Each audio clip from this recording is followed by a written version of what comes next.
내용은 분수의 크기 비교예요. 본격적인 약분 통분 학습 전 선생님과 좀 더 쉽게 크기 비교하는 방법부터 먼저 알아보려고 해요. 모두 준비되었나요? 강의 시작할게요.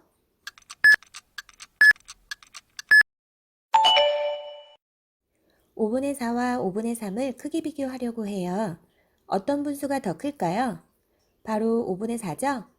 5분의 4는 5분의 1이 4개이고 5분의 3은 5분의 1이 3개니까 이렇게 분모가 같을 때에는 분자가 더 크면 크기가 더 크다라는 걸 쉽게 알 수 있어요.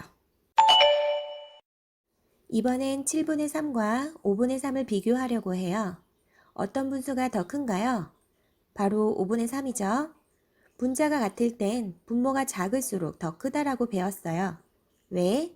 바로 5분의 1이 7분의 1보다 한 조각의 크기가 더 크기 때문이죠. 그래서 분자가 같을 땐 분모가 작을수록 더 크다라는 걸 쉽게 알 수 있어요. 그럼 분자와 분모가 모두 다른 경우의 크기 비교는 어떻게 할까요? 이런 경우는 앞으로 배우겠지만 분모를 같게 만들어서 크기 비교를 해요. 하지만 그 전에 조금만 생각을 해보면 쉽게 크기 비교를 하는 방법이 있답니다. 지금부터 그 방법을 알아보도록 해볼게요.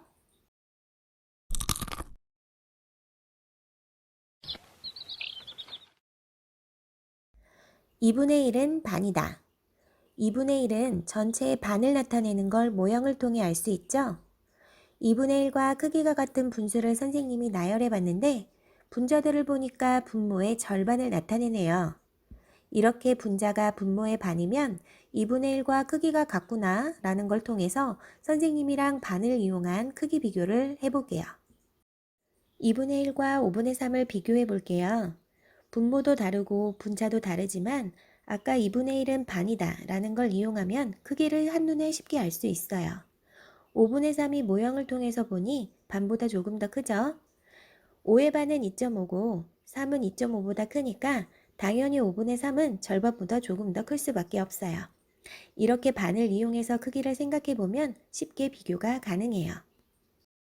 그럼 6분의 3과 7분의 4의 크기 비교도 쉽게 알 수 있겠죠? 7분의 4가 더 커요.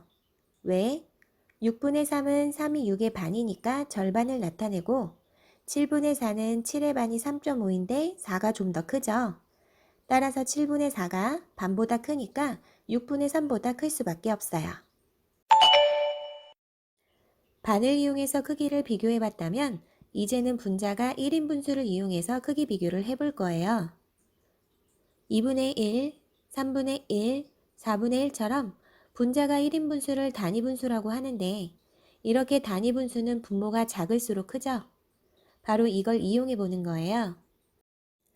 7분의 6과 5분의 4의 크기 비교는 아까 반을 이용해서 비교해 보면 둘 다 반보다 크다라는 걸 알 수 있어요. 이런 경우는 반이 아닌 1을 기준으로 생각해 볼 거예요. 7분의 6은 1보다 7분의 1이 부족하죠? 5분의 4는 1보다 5분의 1이 부족해요. 7분의 1이 5분의 1보다는 더 작기 때문에 1에 더 가깝고 그렇게 생각하면 7분의 6이 5분의 4보다는 더 크다라는 걸 알 수 있어요. 자, 그럼 반과 1을 이용해서 세분수의 크기를 비교해 볼게요. 다음 세분수를 작은 수부터 순서대로 나열해 보세요 라는 문제가 나오면 우선 반보다 작은 수를 찾아봅니다. 7분의 3은 반보다 작죠? 4분의 2는 반이고요. 5분의 4는 반보다 크면서 1에 더 가까워요. 이렇게 분수는 반을 이용하면 크기를 쉽게 구별할 수 있어요. 따라서 답은 7분의 3, 4분의 2, 5분의 4의 순서로 나열하면 됩니다. 그런데 모든 문제가 이렇게 반이나 1을 이용해서만 다 비교할 수 없을 때가 있어요. 이렇게 직관적인 크기 비교가 힘들 땐 바로 통분을 이용하는데요. 통분은 분모를 같게 만드는 거예요. 우리는 분모가 같을 때 분자가 클수록 더 크다라는 걸 알고 있기 때문이죠. 따라서 크기가 같은 분수를 이용하여 분모가 같은 분수를 찾아 크기 비교를 하면 되는 거예요.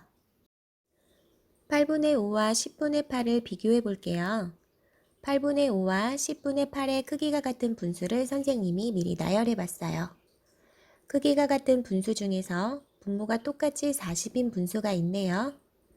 이렇게 크기가 같은 분수 중 분모가 같은 분수를 찾아 비교하면 40분의 32가 40분의 25보다는 더 크니까 40분의 32와 크기가 같은 10분의 8이 더 크기가 크다라는 걸 알 수 있는 거죠. 그런데 모든 크기 비교를 크기가 같은 분수를 나열해서 찾으려면 비교가 쉽지 않겠죠. 그래서 4단원에서는 통분하는 방법을 배우게 돼요. 통분은 선생님이랑 직접 교재를 통해서 배워볼 거예요. 우선 분수의 크기를 비교할 땐 무엇을 이용하자? 2분의 1, 즉 반과 1을 이용하자. 이것을 기억하면 아주 효율적인 학습을 할 수 있어요.